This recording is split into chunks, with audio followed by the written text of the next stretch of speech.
Hello student, welcome to my YouTube channel brilliant computer classes. आज हम संख्या पद्धति के पार्ट 4 के प्रश्नों को हल करेंगे। पिछली वीडियो में हमने 10 प्रश्न हल किए थे। आज हम परीक्षा की दृष्टि से 5 अति महत्वपूर्ण प्रश्नों को पुनः हल करने जा रहे हैं। यदि आप कंप्यूटर एग्जाम की तैयारी कर रहे हैं तो ये वीडियो तथा पिछली सभी वीडियो तथा आने वाली वीडियो आपके लिए अति उपयोगी होने वाली है। यदि वीडियो पसंद आए तो वीडियो को लाइक, शेयर तथा चैनल को सब्सक्राइब करें। तो पार्ट 4 के प्रश्नों को देखते हैं। 2 की घाते 50 दिया गया है। यहाँ पर आप देख पा रहे हैं कुछ संख्याएं दी गई हैं, उनमें सबसे बड़ी संख्या में बताना है। तो 2 की घाते 50 लिखा गया है। तो यहाँ पर 2 की घाते 5 हम सबसे पहले सबकी घाते सेम कर रहे हैं, इसको लिख सकते हैं। और 2 की घाते 5 को 32 की घाते, यहाँ पे 2 घाते 5 को हम 32 लिख सकते हैं और घात पहले से 10 है तो इसे ऐसे लिख सकते हैं। और 3 की घाते 40 है और 3 की घाते 4 और पूरे की घात हम 10 लिख सकते हैं। और इसको हम 3 घाते 4 को 81 की घात 10 लिख सकते हैं।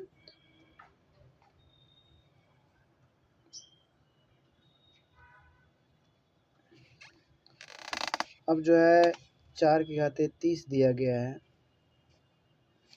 तो यहाँ पर हम इसको 4 की घाते 3 और पूरी की घात 10 लिख सकते हैं। और 4 चौको 16 चौको 64 की घाते इसे 10 लिख सकते हैं। और फिर लास्ट में 5 की घाते 20 दिया गया है, तो 5 की घाते 2 और पूरी घात हम 10 कर सकते हैं और इसको 25 की घाते 10 लिख सकते हैं। अब आप देख सकते हैं सब घात समान है। यहाँ पर 81 सबसे बड़ा है, तो हम आसानी से बता सकते हैं कि यह वाली संख्या बड़ी है, अर्थात 3 की घाते 40 सबसे बड़ा होगा। तो ऑप्शन बी जो है सही होगा।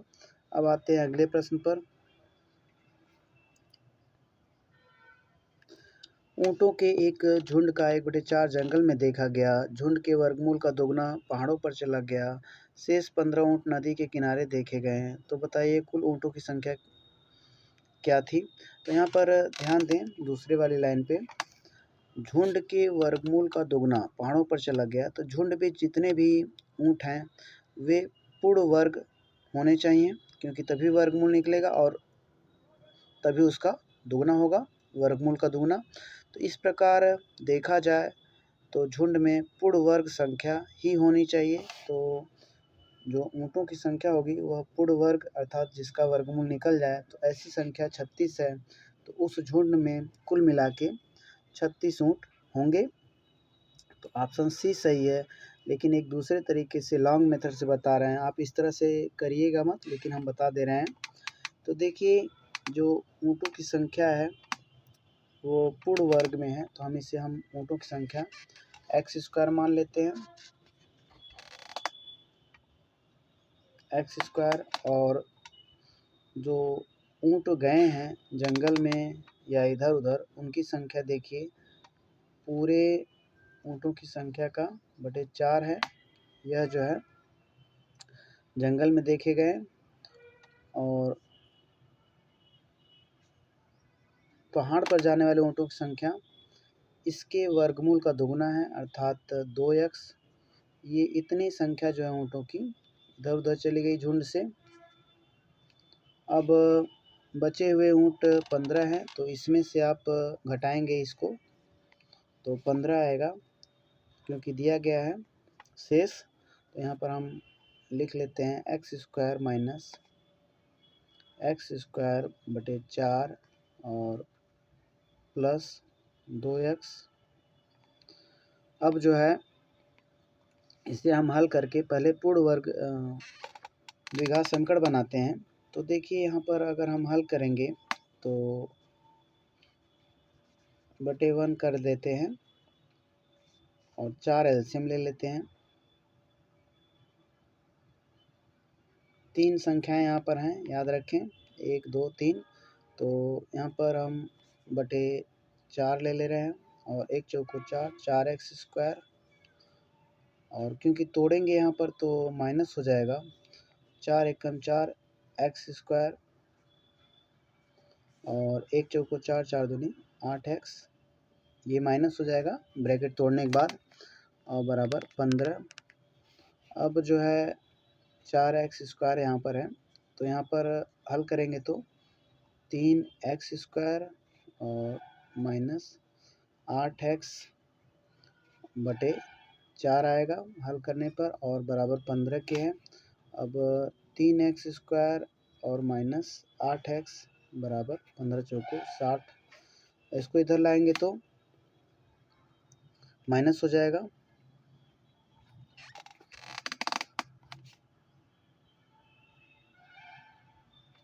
तो 3x² माइनस 8x माइनस 60 हो जाएगा इक्वल टू 0। अब इसको मल्टीप्लाई करेंगे तो 180 आ रहा है। 180 को 2 भाग में ऐसे तोड़ेंगे कि 8x माइनस 60 आ जाए, तो यहाँ पर 18 दहा में 180, तो माइनस 18x और प्लस 10x और माइनस 60 और 3x²। यहाँ से देखिए कॉमन ले लें, 3x कॉमन लेंगे तो बचेगा क्या, x माइनस 6, और यहाँ पर प्लस 10 कॉमन लेंगे तो x माइनस 6 बराबर 0। x माइनस 6 और यहाँ पर 3x प्लस 10। अब देखिए एक से x बराबर 6 आएगा और इससे x बराबर 10 माइनस 10/3 होगा।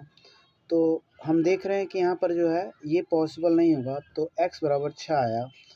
तो जो ऊँटों के झुंड में जो है x² ऊँट है, तो x बराबर अगर 6 है तो x² बराबर 36 हो जाएगा। तो इस प्रकार 36 इस तरह भी उत्तर आया और उस तरह भी 36 आ रहा।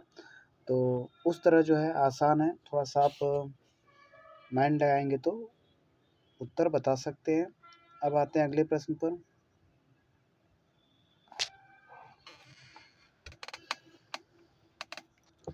तीन अंकों वाली एक संख्या 4a3 को 3 अंकों वाली दूसरी संख्या इससे जोड़ने पर 4 अंकों वाली संख्या इससे यह प्राप्त होती है जो 11 से विभाज्य है। तो यहाँ से हम हल करेंगे 1, 3 और B7, यह 11 से विभाज्य है।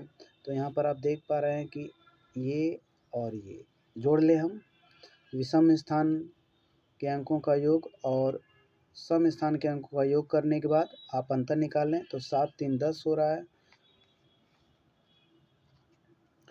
तो 10 में से विषम स्थान के अंकों का योग 1 प्लस b है, और इसको हम घटाएंगे तो 0 आएगा। तो यहाँ पे b की वैल्यू आप देख पा रहे हैं स्पष्टतः 9 होगी। अब ध्यान दें b की वैल्यू 9 है। अब यहाँ पर आते हैं, दिया गया था b की वैल्यू निकल गई, अब हम a की वैल्यू निकालेंगे।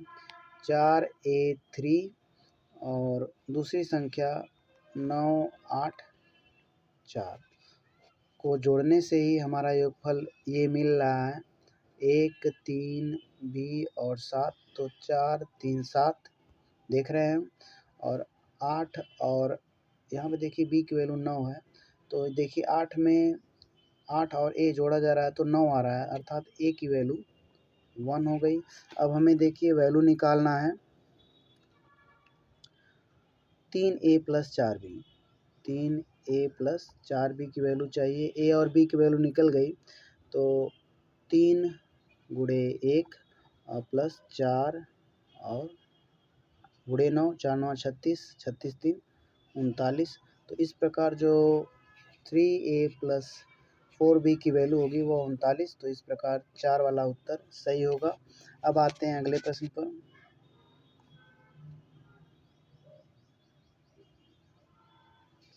किसी संख्या में 7 जोड़कर योगफल को 5 से गुणा करके गुणनफल को 9 से भाग देते हैं। इस प्रकार प्राप्त भागफल में से 3 घटाने पर 12 शेष बचता है, संख्या कितनी है?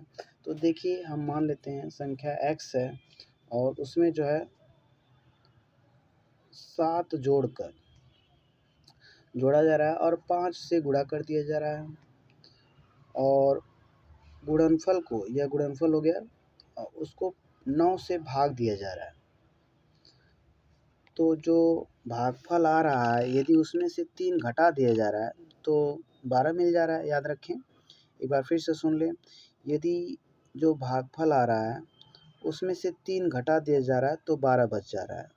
तो इसका मतलब यह हुआ भागफल जो है 15 है, क्योंकि 15 में से 3 घटाएंगे तो 12 आएगा। तो यहाँ पर भागफल हम 15 लिख दे रहे हैं। अब x की वैल्यू निकालना, तो x प्लस 7 गुणते 5 और 15 नवा 135। अब x प्लस 7 बराबर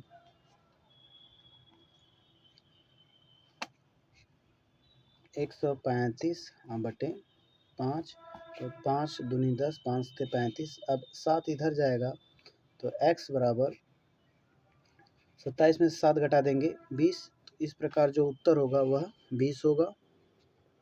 तो ऑप्शन 1 जो है सही है। अब आते हैं अगले प्रश्न पे।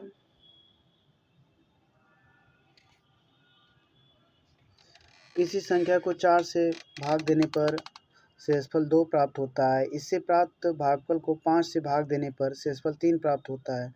इस प्रकार प्राप्त भागफल को 6 से भाग देने पर शेषफल 5 प्राप्त होता है।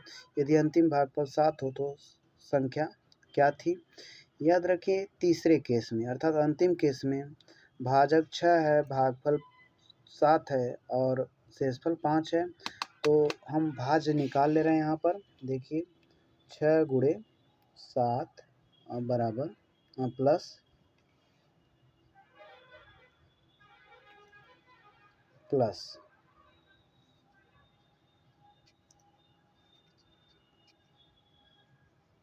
प्लस 5, तो 7 छक्का 42, 5 47।